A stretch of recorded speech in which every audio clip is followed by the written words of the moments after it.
Hello, Betty Krawczyk here. As you can see, the title of my post uh, today is Who is His Daddy?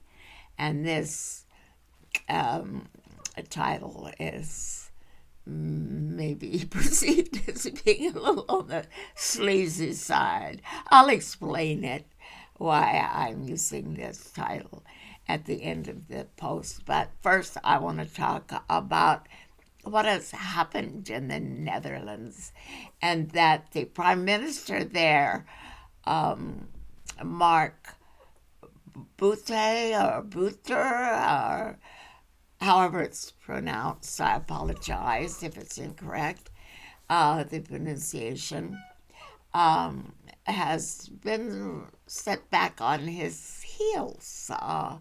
And his, because as prime minister, he thought he was well in the lead to retain control over the government, and he was really rocked back by the results of the recent election, just last week actually, and which showed that there is a new party called the BBB. I don't know why it's called that exactly, but it's a farmer-friendly party that came out from nowhere, literally nowhere, to upset this said prime minister because they have now more seats than anybody, and Mark Rutte is going to have to scramble to maintain any kind of position in the party that will have any effect on what is happening there. Because with this entirely crazy mandate that Rutte had to follow the European Union and the World Economic Forum and cut back all ridiculous amounts on the fertilizer that farmers can use, which means the outcome of their produce would be cut in half, and then they had to get rid of half of their cows and pigs and chickens, and anything that could be eaten has to be cut in half. Or, yes, it would amount to that. And actually, this guy is so much like Justin Trudeau. It's kind of hard to tell them alike. They're young and they're really gung ho on the climate. We've got to change this climate, even if half the world starves to death. We don't care. And so he's very much a clone of Justin Trudeau, and it so tickled me and a lot of other people to see that this, cocky, self-important, superior guy was set back on his heels and said, "No, wait a minute, Booster, you're not Jesus Christ walking on water. You're you're a globalist who considers himself above the common people and who will dictate to the common people what it is they are to do. And they better do it, or he will punish them." So much like Trudeau. Actually, they're big buddies, he and Trudeau. And they were kind of in a little contest to see who would be the first to deliver a post mortem on this era of what's left of our freedoms. And so he and Justin Trudeau were in this this contest. See who's going to be the first to please Charles Schwab, not Klaus Schwab. I keep calling him Charles. I kind of mix him up with King Charles, and there's not any difference or hardly any difference in their ideas and how they want the world to run. King Charles was actually the first person to roll out the Great Reset that Klaus Schwab has in mind for all of us plebeians. Anyway, that happened in the Netherlands so recently, and I'm so pleased for them and so pleased for the world. Now, Justin Trudeau has not given up yet. He's not actually faced an election yet.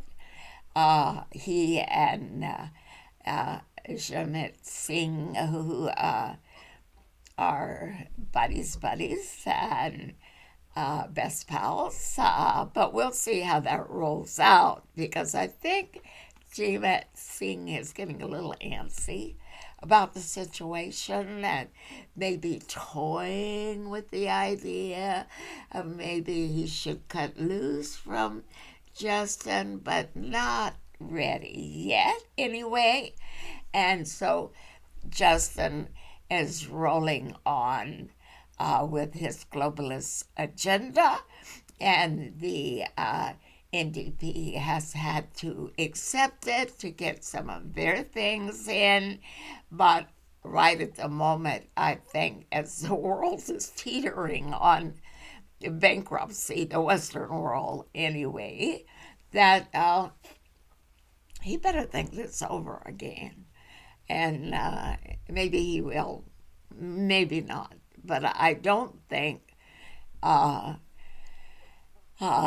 world should depend on this.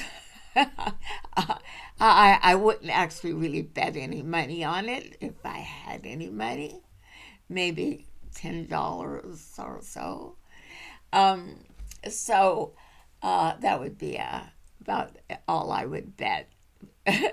And so Justin Trudeau is still striving mightily to please Klaus Schwab.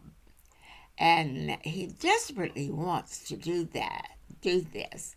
He loves Klaus Schwab.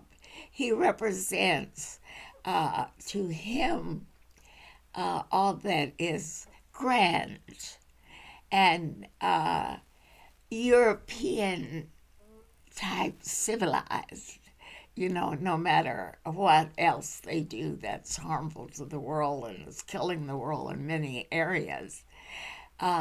He's European. And Justin thinks there's something wonderful about being European. Well, Justin,